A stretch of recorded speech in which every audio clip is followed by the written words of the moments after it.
episode that's coming out this week. No, we can't tease episodes. People have to wait. They have to wait weekly for every episode. But because we're sitting down in this, that's what I'm thinking about. But today is a tremendous honor. Our guest today, I've been a fan of our guest today for a very long time. We've got to film here in our space, and I'm excited. So I want to say that a lot of this show for me is very emotional because everything I'm doing is attached to kind of my wife, who's our guest today, and I'm never awkward with anyone but her. Like everyone else, I'm like this other person. But do you find yourself that way with your wife? No. No. I'm actually pretty laid back with my wife. Okay. People are like, why are you guys so chill? I'm like, we know each other for like almost 20 years now. Like, Yeah. it comes naturally, right? Well, I think with the camera. Have you ever been in front of her with a camera, like doing a podcast? No. We just started the podcast a couple of months ago. Yes. We haven't had that yet, but maybe. Yeah, maybe we're gonna have to have as a guest, so we can see. So yeah, like I think, like I'm awkward in this moment because, I don't want to get emotional and it's cheesy, but I'm so proud of my wife because she does work in the quiet places, I guess, is how I would define it. She does work everywhere, but the work that really impresses me is in the quiet places. There's so many leaders that I know that you have supported and helped in a very way that, and to sort of see that and see like how you continue to just show up every day. Like no one gets the seat that I get. They don't get to see like all of the stuff. So seeing that just and seeing the opportunity and watching you, being your partner, it's just been amazing. So I can't say enough, and I don't want to talk, I'm biased. And you tell me that, right? You're my wife, so I'm completely biased, but I'm excited. And first off, I guess where I want to go is, can you explain, I'm an impatient partner, right? We can start there. So you got this space, and you wanted me in some regards to wait to do this podcast until we're in a different space. But I'm what's the word? I'm on, can't be controlled, I can't be whatever. I can't be managed, right? So we got this thing going anyways, but I want you to explain like, what is this space that we're in? So us as two sides of the same convo, we do this podcast. Our views are not your views. You just give us a space that we're in to do this. So could you explain that to the people? Sure. You don't have to really necessarily look anywhere. You can look towards the person who just spoke to you. Yeah. All right, so as you know, this is the second space for Cocoa Brown. So the original Cocoa Brown started at 293 Washington Street in 2018, and that was a placemaking effort. And so the Mount Washington neighborhood is this very special place in my heart from my dad's church, and I really, we lived at Letchworth, but we grew up at the church. So it was really important to me to have a space in Mount Washington neighborhood to occupy space, to hold space within that neighborhood. I feel like it's still undergoing some revitalization, like there's still plenty more room for improvement, but at the time there was no attention given to it, right? There wasn't any city councilors coming to the neighborhood, right? There wasn't, like folks, when I started knocking doors, nobody comes and knocks on doors, people weren't coming to events, right? And so it was really important to me to make place, hold space in that neighborhood. And so I would say that it was maybe a 4-year journey of the vision of Cocoa Brown before kind of like, okay, this has to happen. And it wasn't, it felt big, right? It felt too big. It felt bigger than me, like it's something I could just do. And quite frankly, after starting Pose and running the youth center, I was very cautious of starting up a space that could be stolen, that could be co-opted, right? That could be kind of taken from me. So I was nervous to kind of start in a space, and what would it be? Coming out of, I have to give credit, right? Coming out of the Working Cities Initiative through the Boston Fed, the Working Cities Challenge Grant. and kind of watching the ebbs and flows, I'll say, of that and the impact of the neighborhood, and having that grant after 5 years not impact the neighborhood in the way that I felt like it needed to in Mount Washington neighborhood, right? Cocoa Brown was about many things. It was about healing, right? It was about occupying space, like holding space, like putting a mark, if you will. The stake in the ground, so to speak, right? But really, above all else, it was about consensualization. So I cannot talk about Cocoa Brown without talking about that word. So this is from. I don't know what that means. So yes, this is from Paulo Freire's Pedagogy of the Oppressed, where he talks about this concept of consensualization. It's basically being able to kind of see yourself in the community and envision yourself in the community long term. And that includes the challenges that folks go through. So for the layers of social identity, right? For the layers of like poverty, racism, sexism, like the challenges that folks that are in these demographics have to go through in life, being able to clearly see those challenges and knowing how to navigate through them, right? Is that aspect of consensualization. And so I wanted folks to not be how I was in April, like not really feeling like I fit in as a kid. I want to get out first chance I can. How do you see yourself in this neighborhood long term? Right? How do you see yourself surviving in the neighborhood long term? Like having those relationships from the center and seeing the barriers, not just from my own lived experience, but from several different folks, right? From working in the Mount Washington neighborhood, from working in Haverhill, and like seeing the challenges that families were facing, that, whole neighborhoods were facing, right? It was like, folks need to be able to see the challenges that they're going to have to navigate and have the support to traverse those. So the tagline for Cocoa Brown, Nourish, Nurture, Network, that's kind of where that came from. So and this is a long question, but it's always a long response when somebody asks me the how Cocoa Brown started. So the envisioning of a healing space, an incubating space, a space that holds you, right? Which is the first step. Before you could, some people are born activists, but not many, right? Most people have to be kind of cultivated along the way. And so, what I thought of was the kitchen, right? I thought of women first and foremost, right? Of women of color, BIPOC women, typically have to do things with kids in tow, right? We got like a book in our hand and a baby on the head, right? So I knew it had to be an intergenerational space, right? Intergeneration means multi-generations. And so that's why when I curated the design of the first space, Kids Zone was the first thing I had down. Has to be a space for kids. Has to be a space there where there's food. As you know, I wanted it to be a book cafe. I wanted it to be an art center. I wanted it to be a Montessori middle school, right? Like I wanted it to be all these different layers of things, which I still feel like could work. And we've, tried to envision that in some of the community school models. So it's kind of basically taking that and occupying it with placemaking efforts, right? So that there's a space for folks to come in just as they are.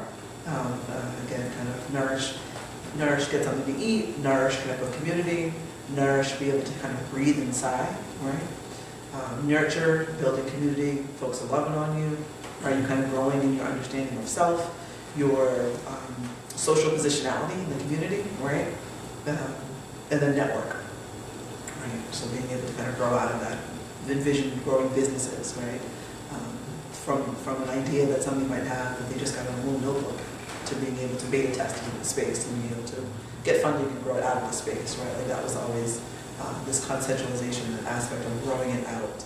It also is an effort to move the needle, even if it's incremental, on the gender, race, wealth gap, right? So it's a space for everybody, but that's why it's BIPOC forward. So it's for Black and brown women first. There's not a flag that we can fly to say this is a safe space, right? If you're a Black and brown woman. So what I noticed was the lack of in my own community. And I always say when I tell the narrative of Cocoa Brown that it's a space that I need to exist first. Like I needed that. I needed an incubating space. I needed a space for healing and growth. I needed a space where I could go in and be just Kat. Not wife, not mom, not community, anything, right? Like just a space where I can breathe, where I can take off my shoes, where I can just connect with God and with myself. And so that's the way, the premise of kind of how it started. This very small grant that was given from the Boston Fed, driving a business plan with Coco Brown, even with the multi-layers of this impossible thing that ever told me it's too much to do, right? The woman who wrote the business plan was a black woman from DC, and she said, I don't know why would you need such a space, right? So you haven't been to April, so you probably wouldn't understand why it would be needed. So that's the premise of the roots of how it started. I have two thoughts. First is a question for you. Before I ask this question, Dennis, I just want to point this out. After Kat answered this question, we should address the kind of the awkwardness of our other guests. So I do want you to introduce our other guests after Kat answered this question. I just don't want to lose this. So you've provided a lot of detail about why and how Coco Brown was, or I shouldn't say was, but how it started. But you did mention something about co-opting. And I feel you've already kind of answered this question, but to oversimplify for the audience who might have missed it, what was the concern about somebody or maybe another organization co-opting Coco Brown?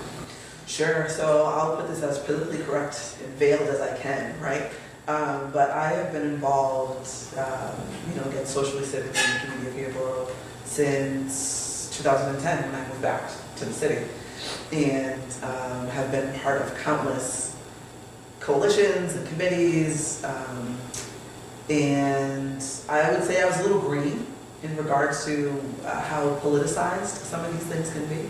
Whether you think someone's just doing a good faith effort and then they run for office and you're like, oh, wait a minute, was this about that or not, right? And so we were running this youth center called the Center, right? And when we were involved with the Mount Washington Alliance and envisioning what could happen in the neighborhood and what would strengthen the neighborhood to make it better. After the 5 years, not just the direction of the grant, but the lack of support that certain people got versus the support that other people got. And even before the grant, when we started which was the youth engagement team, which we started out of the youth center, bringing in the politicians, giving a platform for them to actually come to the neighborhood, holding them accountable for not coming into the neighborhood, right? So it got a lot of traction and got a lot of attention. The group grew to 90 folks at a meeting.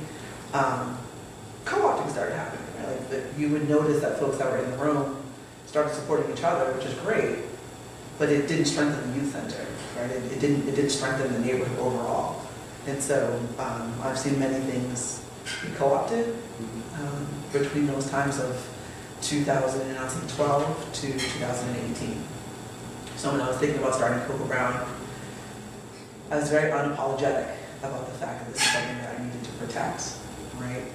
Not just the concept or the idea, because I knew that the way that it was going to be curated, was God-led, right? And so when God gives you a vision or a mission, I believe that it's not something somebody else can 100% duplicate, right? Like they can try and they can do whatever, but, and I know this is going to sound crazy, but when I say God-led, like to the paint colors, right? To where I would get paint because I didn't have any money, or every single thing was curated that was God-led, curated into that space, and so it felt scary.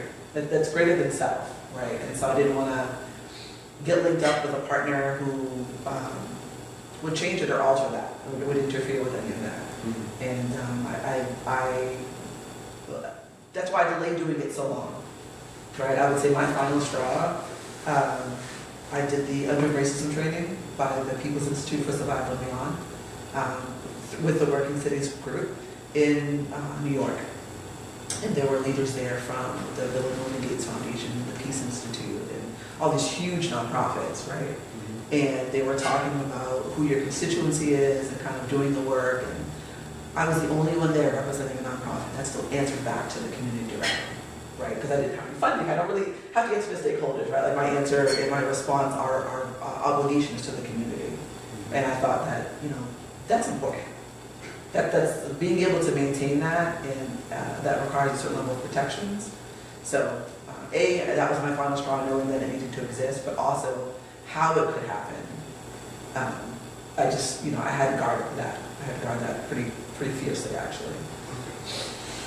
Yeah. So Adrian, who is our other guest, there's just all this talk from the center, and Adrian was one of the first attendees ever.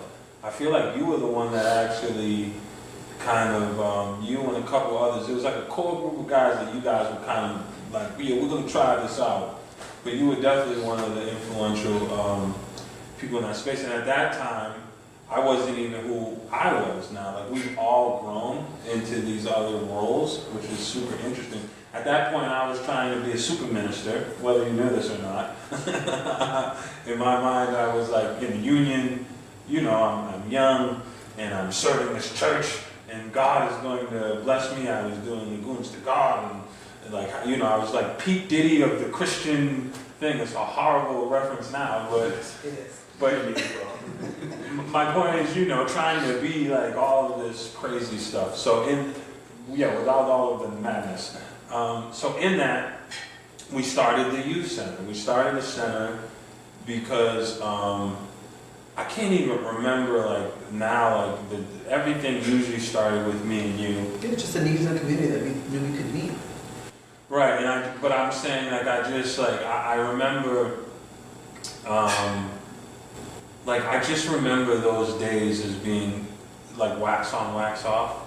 Remember, like, in The Karate Kid, there's a scene in The Karate Kid where he has him, like, you know, wax the car, and then it turns into, like, you know, karate.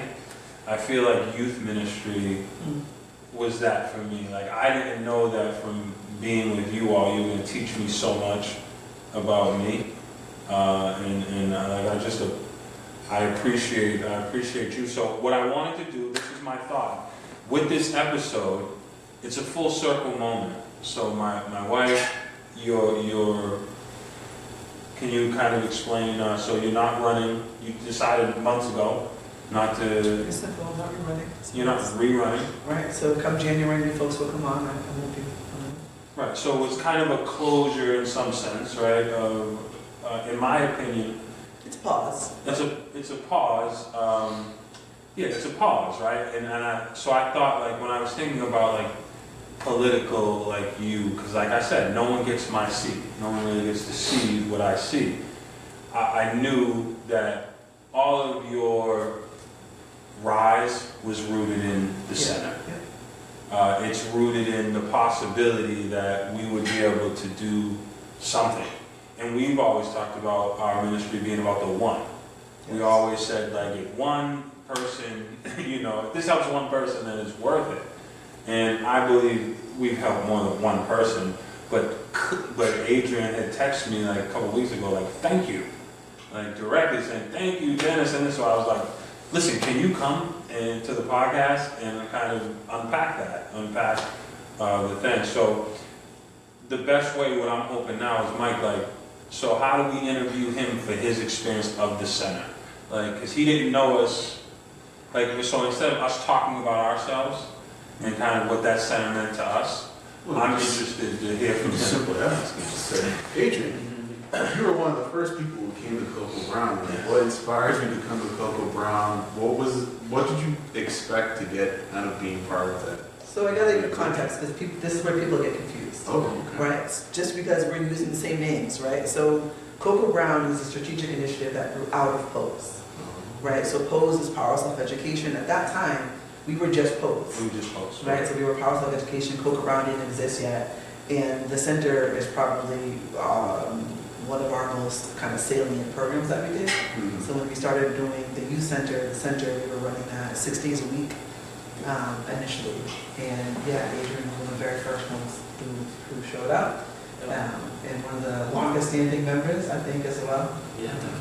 Yeah. So what's your memory of the center? Like, how did your first memory?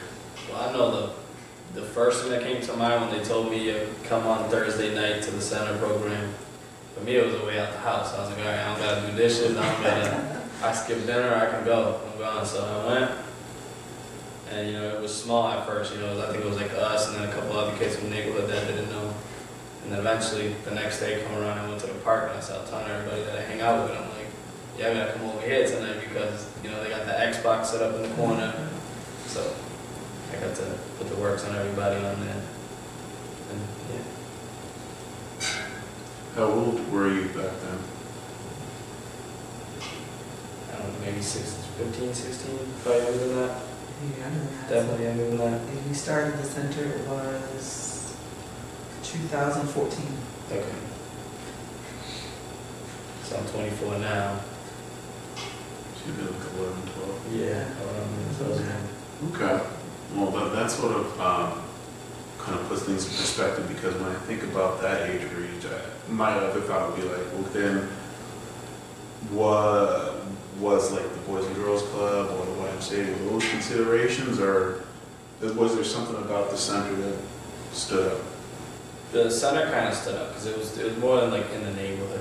It was getting all the neighborhood kids. Like you go to the Boys and Girls Club and there's a front desk. You got to sign in, then you got to follow somebody somewhere else. This was more for like, what do you want to do? You want to paint today? We can help you paint. You want to learn a new instrument? We can help you. Like this was definitely more creative and less like, I don't know, like business orientated. Like they just signing you in. Okay, now we got this kid under our control. You got more put like a focus on the kids and all of us that was in there. So it was strategically researched too. So, because again, we try to be collaborative, right? We try not to kind of compete. And so what I found out from my research was that the kids from the Mount Washington neighborhood, they weren't going across town to the acre, right? And that's where all the other programming was. Boys and Girls Club, the YW, the YM, they're all in the acre. Nothing's in Mount Washington, right?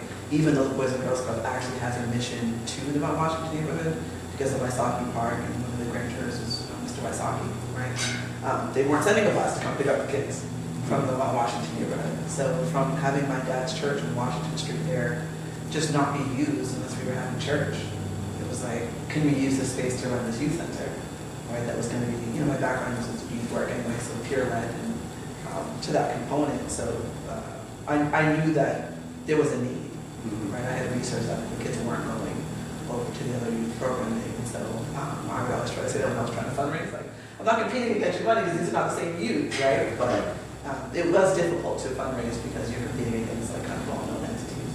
But yeah, just neighborhood-based. A lot of the folks we knew, either a family member, like with, we knew Marka, who was Adrian's aunt, and the other thing was we lived on Mount Washington. We were breaking up fights.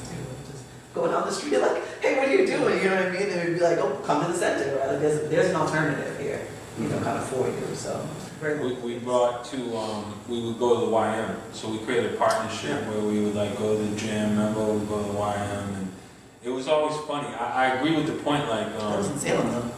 No, we went to this one too. Okay. We went to the Because both played handball, different stuff. The thing was though, when we would go to different places, it was different because, like he said, like the main thing I think the center it brought just neighborhood kids that would have just been in the neighborhood, probably doing stuff in the neighborhood.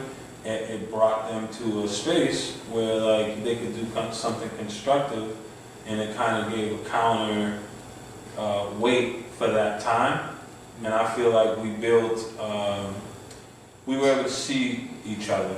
So in the sense where like I feel like if you're in a neighborhood and you're just a bunch of young guys and you're walking past the church, you don't really feel connected. I think as we built relationships with you all, it grew to be bigger, where it was like, as an adult, I wasn't so quick to judge a young person and be like, hey, you're up to something wrong, because I knew the young people. I knew Adrian and them, and I think the same, I don't speak for you, but you get what I'm saying. It kind of slowed you down from being like, forget everybody. Yeah, I mean, I guess to Dennis' point, like, how do you feel about that? Like, I mean, what was the kind of like the biggest impact for you? I think for me it was definitely getting us off the street because you put a group of teenage boys on the street, we're going to get into anything and extra. And then going there allowed us, and then I think everything you guys were offering just puts our mind right to that. Like, okay, gaming, everything that you guys had in there from hockey, and if we were on the streets, that kind of would have went a different route. And yeah. I think the other thing too is we were very strategic about, we didn't even know about restorative practice at that time, but we were restorative in nature, right? And so we started with like, for us it was safety and respect. right? But we didn't even say, hey, this is what was important. We let them guide what would be important, and those became the rules, right? So they curated their own rules. So much like how I did with Copa Brown, that premise started with the center. So building in an atmosphere that the folks that are part of it identify what's of value, right? So they were the ones who said what the rules were. They were the ones who said what the consequences would be if you didn't, so, and it was a separation of community. So if you disrespected center, you couldn't come back to center for like a day or two, right? And you might not be like, oh, that matters, but like, we only had one young adult that did get kind of kicked out for the day, and he was bumming. He was like, what y'all doing today? We're like, no, you can't come today if you didn't listen to the rules, you know what I mean? So it builds in that, so that we're not enforcing it, right? Like it's peer-led and peer-supported. And the other thing that I'll say about the center that was unique was our approach, right? So we had a wraparound approach that's different than other after-school programs or, whatever, in which like, whether that was the gifting event, we used to do an annual Christmas gifting event, and we gifted everybody in the house, right? Not just the kids. And so part of that was everyone who's in the house also has to come. And if you miss center, we're coming to the house. We would come and check in, right? Like, and that was something that at the time, through our relationship with the schools, they were like, well, data we don't know. We're like, yeah, because we know who's in the house, right? And we're communicating with everybody who's in the house. Like, it's not standalone, it's not just like everyone puts these stuff on these kids. They're kids. Like, what's the connected to the house? And so the center is about that wraparound approach, right? Like from school to home and community, and also teaching civic and social engagement. So like that's their neighborhood, and like we cleaned up. We did cleanups in the neighborhood, right? Like, it was like balancing the fun things that we were doing with also like taking pride and responsibility in your neighborhood and for each other. There was a couple of potential beefs that also went down. We had to be like, listen, people might advise you one way or another, but we have to be able to look out for each other, because if somebody rolls up, they're going to look at you both the same. You get what I'm saying? So you all need to care for each other. And we were big on that. Yeah, and I think also like it created a relationship as you guys grew into an age where we separated. The center didn't get funded. You guys kind of grew up to this bigger age, but whenever we would lock eyes or contacts, it was like there was a connection over the principles. Even when we seen you guys at the beach, even today, if I still see a center person, there's this look of knowing that I care. And I know that they care, and that's a helpful place to be rooted, I think, when you're dealing with a world that sometimes feels like no one cares. I want to ask you about what you're doing now. So now, from center, what are you doing now? What are you doing now? I'm in the union, thanks to Dennis. Thanks to Dennis. I'm in the local 6 union now, the insulators. I'm doing that full time, they got good benefits, and taking care of my brothers and doing what I gotta do. Can we do So first off, that is a mountain to climb within itself, and the awesomest thing about it, like where God is so good, she knows, because I was impressed, right? So she completely understands like that you're at the beck and call of this trade. So how, so you, listen, I explained and said this is a path, this is an option. You decided to take the option. So what did that look like? What was the first thing that you had to do? You heard about it, that there was an apprenticeship. Oh yeah, you told me to fill out this application, bring it to the office, and then, they told me the process needed to get it, and it was like, drug test, take this like pre-test or something like that. At first I was like, this might be too much. But then I just thought, why not try it? Because this is an opportunity, the gateway to lead to a lot of other things. And everybody says the union's great, so I did it. So you got the call, right? Yeah. So when did you get the call? What were you doing when you got the call? I think I was driving. Okay. I was driving. But were you working somewhere else? Yeah, I was working on my last job. Okay. And I got out early, so I was already like on 50-50 with them. So it's kind of like, I need a new job, or I need a new opportunity or something. And they called me and said, oh, hey, you got the interview. So I wasn't even like, oh, you got the job. This was, you got the interview. Okay. And I was already hyped for that. And, I wasn't even prepared for that neither, because going into that interview, sitting on one table with 12 other guys around you, and They all looking at your application, million questions coming at you. And from there, okay, I thought it was over, and I was like, okay, I need to get this interview because they seen this kid walk in here. They're like, yeah, we ain't giving him a chance. And I always hear the unions like mafia is a thing, so I was like, they probably looking at me and they're like, this kid ain't worth it. I was thinking of Sopranos, and I was like, And so then I think on the couple weeks after, I was at work one day on break, and they called me and they said, hey, you got the job. We're going to start you on Monday next week. But where to start? And from there, I just started looking at everybody messing around, things like I'm better than everybody. When that phone call on, I was like, all right. God gave me the chance to make it happen, so I took it. Showed up there extra early. I think I was like an hour and change early. Yeah. But that speaks a lot to the connectivity though, because it wasn't like we did the center and then we split, right? Like after the center closed, we maintained relationships, Yeah. right, with everybody. And so I feel like, you know, the call when there needs to be support. And that's why I thank Dennis anyway, because I was like, yeah, even today, the center program was years and years and years ago. Even today, you guys are still playing a positive effect in all of our lives. Like everybody that contacts you, and at least who you guys check in with them. And the whole families too, Yeah. you know what I mean? And I think when we started it, we also didn't anticipate that, right? So thank you as well for like allowing us to be a role, right? Like when you called, and I am getting emotional, but when you called or you messaged me on Facebook, like when you were graduating, and you're like, you guys gotta be there to graduate. I was like, you know, like crying like I was your mom. You know what I mean? Like that graduation meant so much because I know everything that you've traversed to get there. You get what I'm saying? And so like and when you're working with people, I think it's important that folks understand that, Yeah.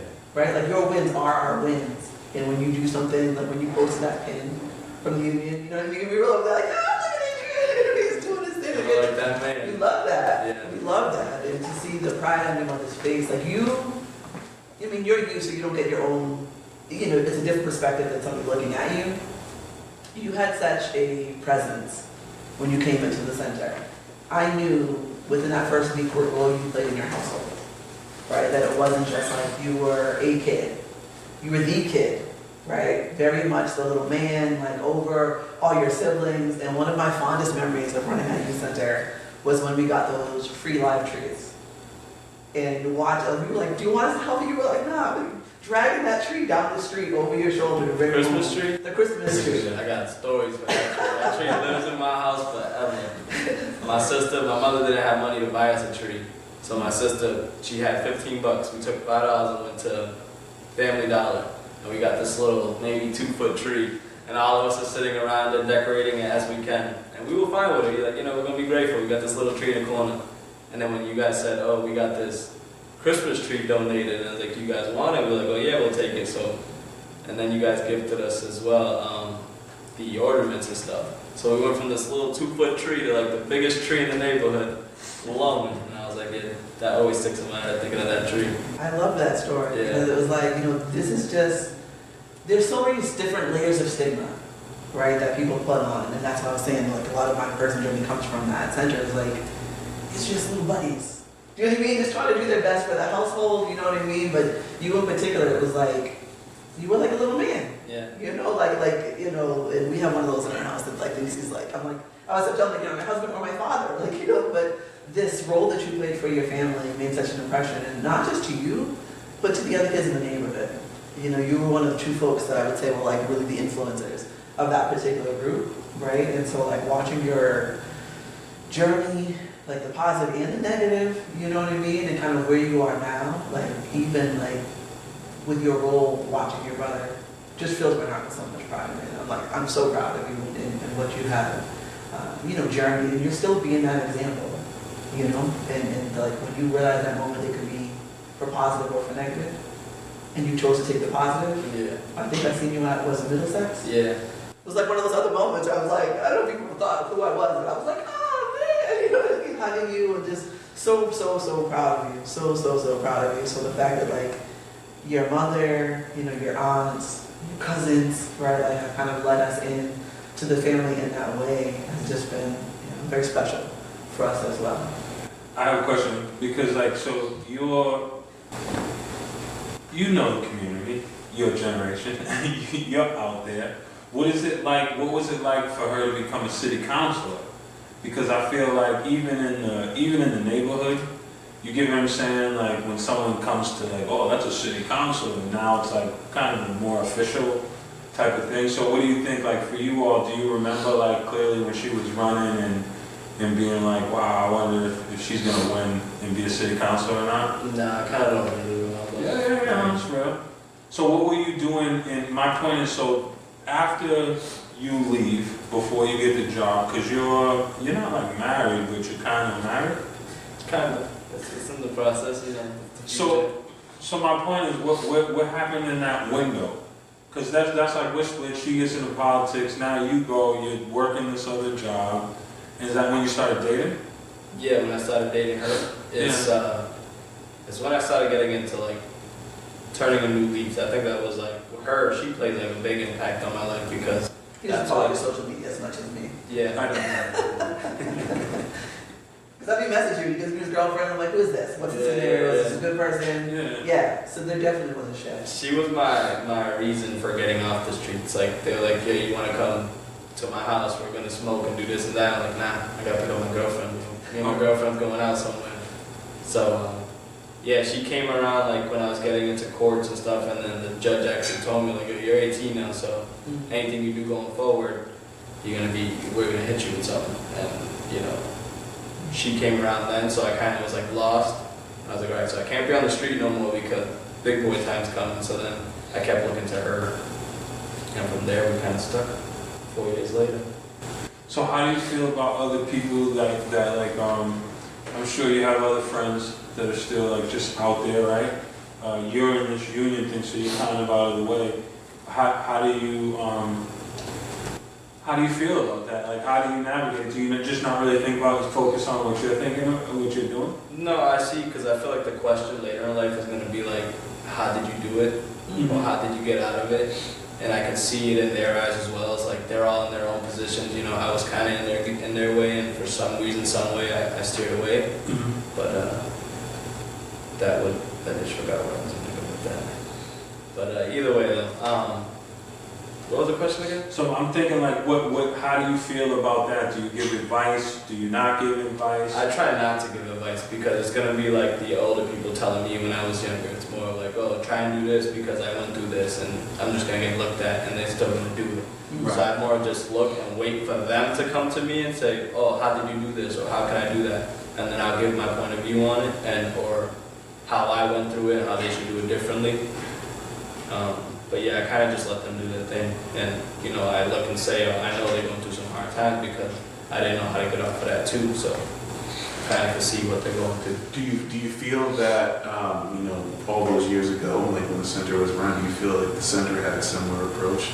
It's like, you either kind of do whatever you're going to do and you're going to join up and see what this is all about, or you're just like, Yeah, I think definitely. I think it was more of like they put the hand out, and if you're going to take the hand, we're going to show you opportunities and ways about life and different things like that. And those who took the opportunity, which was most of the neighborhood, and because, you know, we're still friends outside of the center, so those who weren't in the center were kind of like, you're like an outcast now, so we kind of brought more people in anyway, and I definitely think so.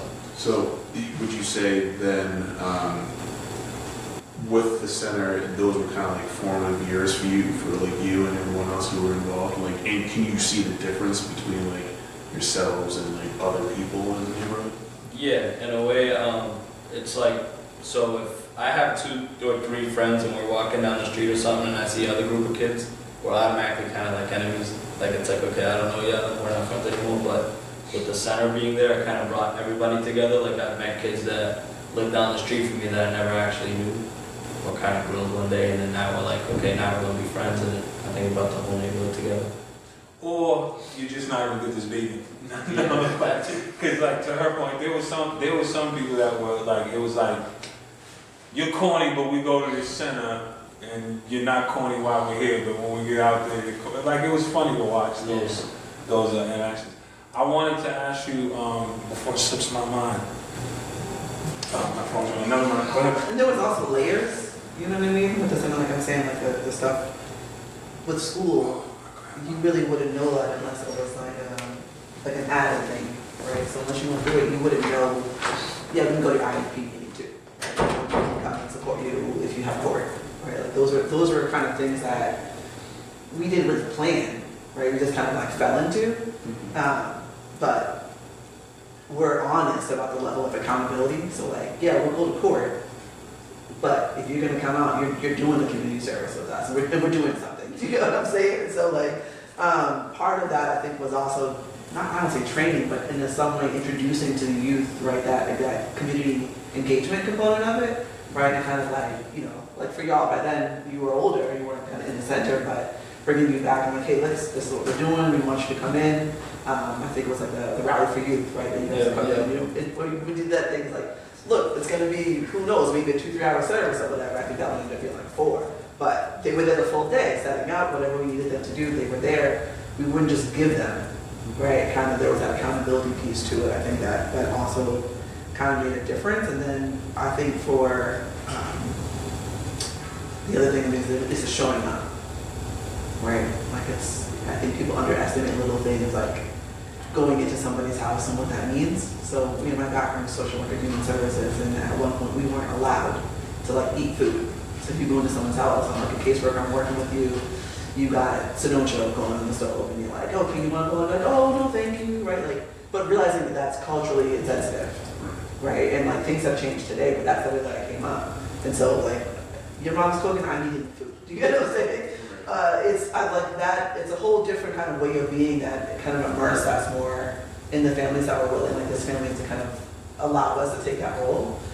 Sometimes the school would call us first, right? And we would go and we would intervene at that level as well, right? So there was multi-layers. It wasn't just like I'm saying, like an after-school program. And I think that that's what connects to, you know, if I see Adrian on the street, like we're not on the street, but we're both walking, right? Like a mole and being like, oh, what's up? He can give me an honest answer.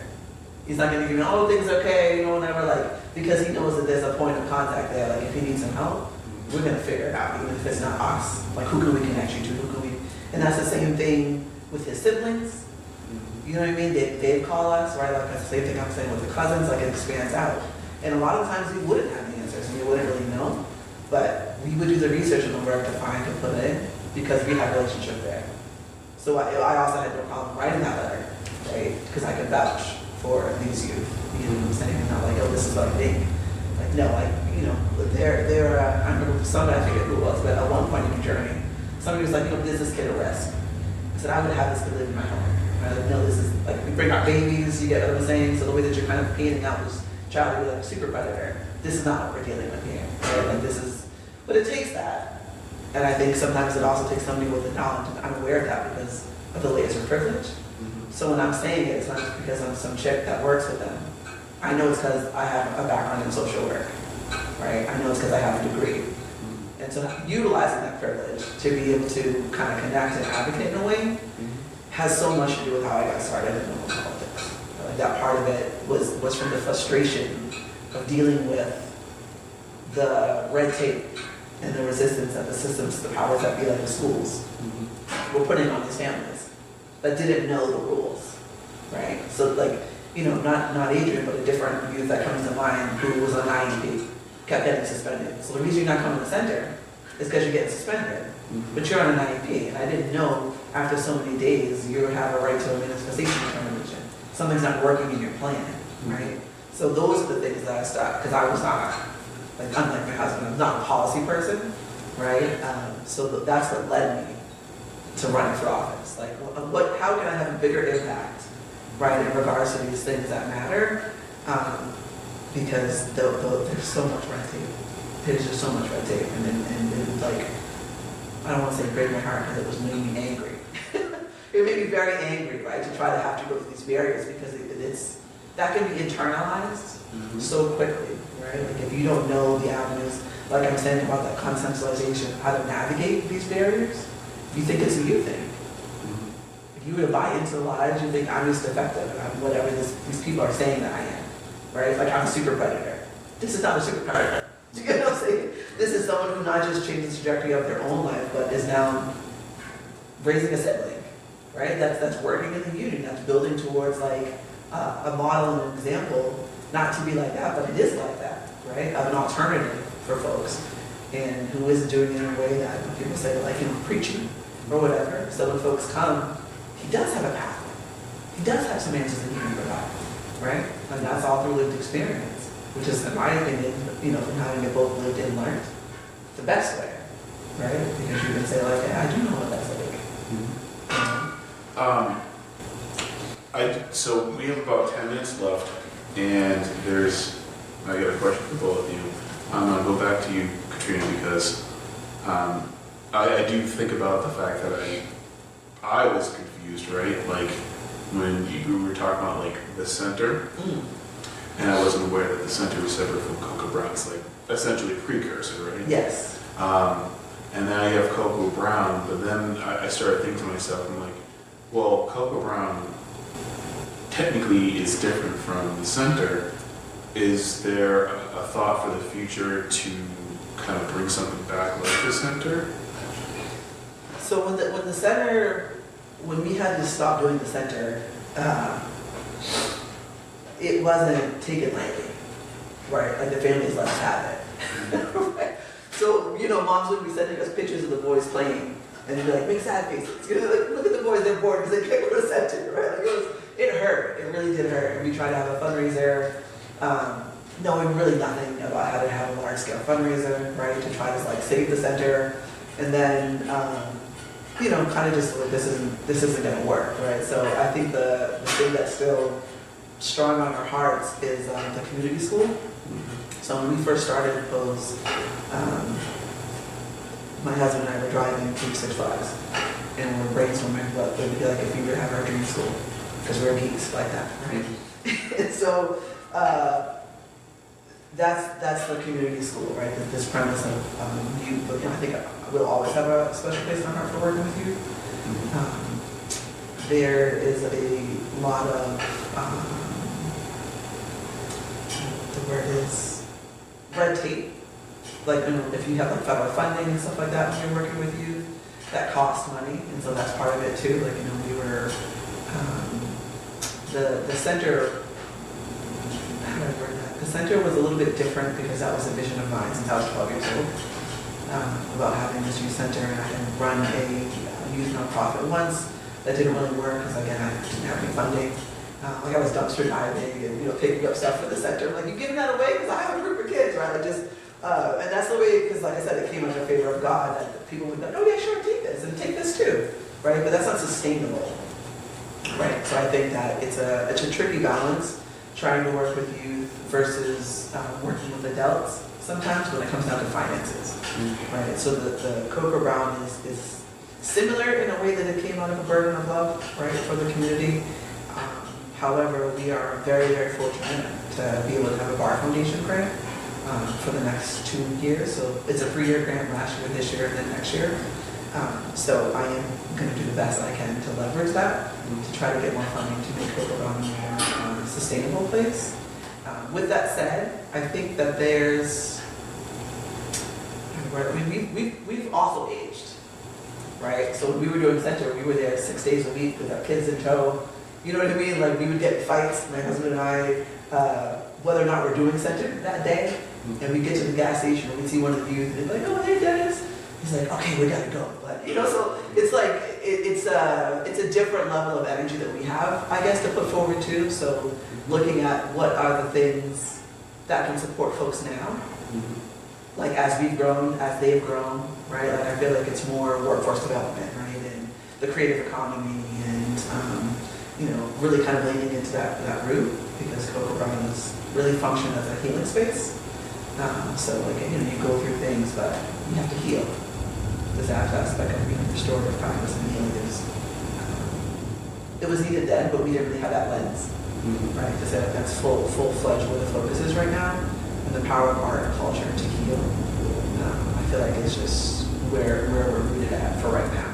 But I would never say that it's like, before it wouldn't happen, because like you said, it's just like kind of something that you do, Right.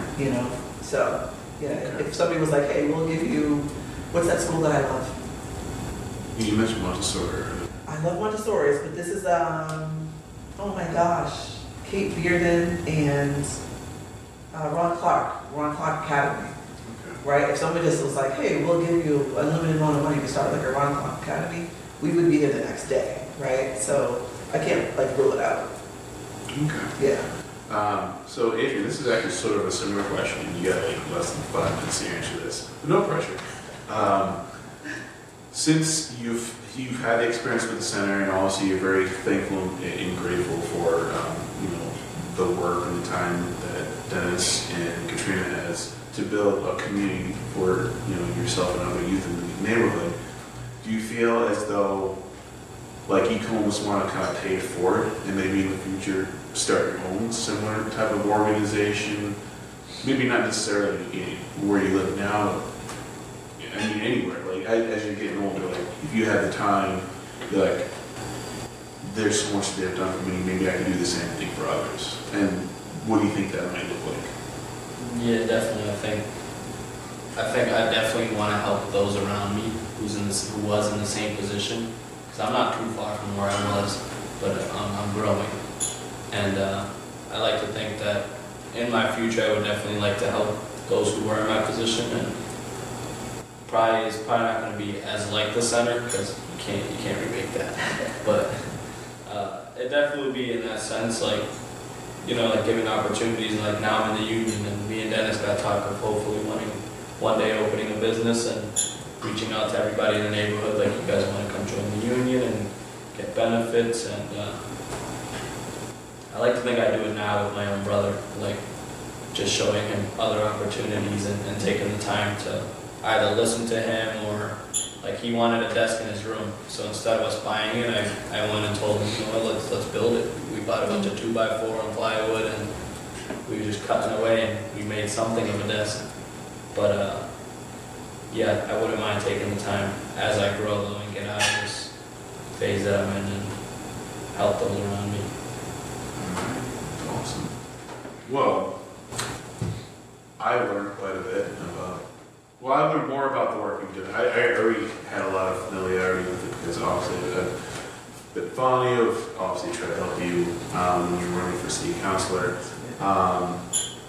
So now that I have a better idea that like, I think it's incredibly impressive, like the amount of work that you've put into this community, and for lack of better words, it may not even be fully recognized by some of the people in this community. So I can understand the idea of co-opting being concerned, because it's like you put in the work, and then other people who I don't know what their intentions are. Maybe they came in well-meaning, but then they see like, oh, there's other people that we connect with, and then it goes from maybe well-meaning to personal gain, whatever. I can't speak with those individuals, but obviously, you're going to keep doing this kind of work, and you're going to be quite successful at it. Adrian, it sounds as though you're getting to that point where maybe you're not realizing the success you're having, but at some point it's going to be so overwhelming you'll be like, oh, I made it. And that's going to be awesome. Yeah. So I'm glad to have had this conversation with both of you, and thank you for both being on. Thank you.